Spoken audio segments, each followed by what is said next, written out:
Let's go Chiefs! It's that time again, as the whispers of preseason practice begin to turn into a thunderclap of bold predictions, tough questions, and explosive possibilities for the Kansas City Chiefs. And, boy, Chiefs Kingdom, buckle up, because what we're about to reveal could very well be a glimpse into what defines the 2025 campaign. Trades, return talk, breakout candidates, and locker room dynamics. This isn't your typical preseason chat. This is where legacies can be forged.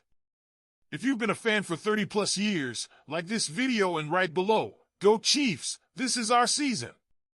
Now, let's start with something that caught our attention right away. Patrick Mahomes throwing for 5,000 yards and 50 touchdowns next season. Sounds electrifying, right? A stat worthy of a Madden simulation. But wait, before you get your confetti ready, here's the rub. Historically, when quarterbacks throw for that kind of yardage, it usually means they're playing from behind. And playing from behind? That's not the Chiefs' trademark. The goal is to dominate, not despair. So while 5,000 yards is great for fantasy leagues and MVP expectations, let's hope Mahomes doesn't have to hit that mark just to keep the Chiefs in games. Now to something a bit more grounded. What about Juju Smith-Schuster? After a season plagued with inconsistency and injury, fans are asking, can Juju bounce back? Step 1, stay on the field. Step 2, hold onto the football. Sounds simple, but for Juju, just being reliable again could be a massive boost.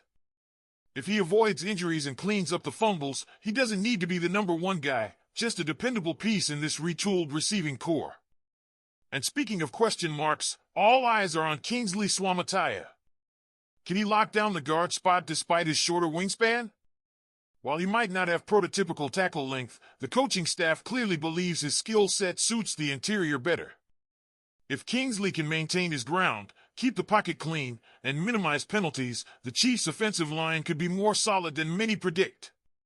Now let's talk about King Felix Anudike-Uzomah, that is. A former first-rounder, and frankly, it's time to cash in on that pick. The production hasn't been there yet, and it's now or never. If Felix wants to solidify his place on this team and in the NFL, he needs to make the leap from depth piece to starting caliber edge rusher. Can he do it? That's one of the biggest questions going into training camp. And then there's Marquise Hollywood Brown. Chiefs fans have been teased by his potential before, and the narrative's always the same, if he stays healthy. If Brown can stretch the field vertically and stay available, the offense instantly becomes more dangerous.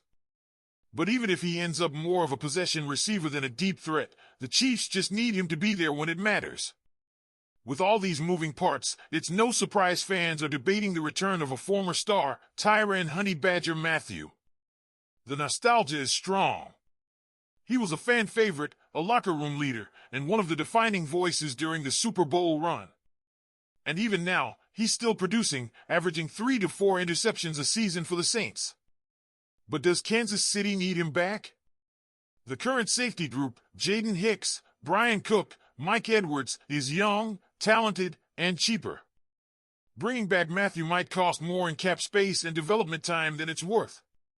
As much as Chiefs Kingdom loves Honey Badger, the consensus here might just be, let the legend stay a legend, from afar. Then there's the free agent market. Who's left that could make a difference? 3 names floated out there make sense: Amari Cooper, Brandon Scherff, and Zadarius Smith. Cooper would solidify an already promising receiver room. Scherff could stabilize concerns about guard depth. And Smith? He brings that extra punch to the pass rush.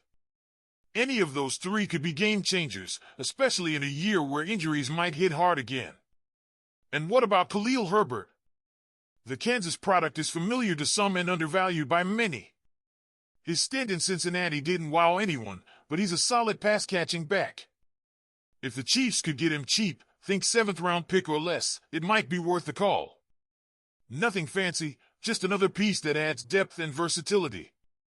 We've got even more coming in the second half, including deep dives on Ashton Gallatti's potential, Jalen Royal's impact, and who could lead the Chiefs in sacks this year. But before we get there, we want to hear from you.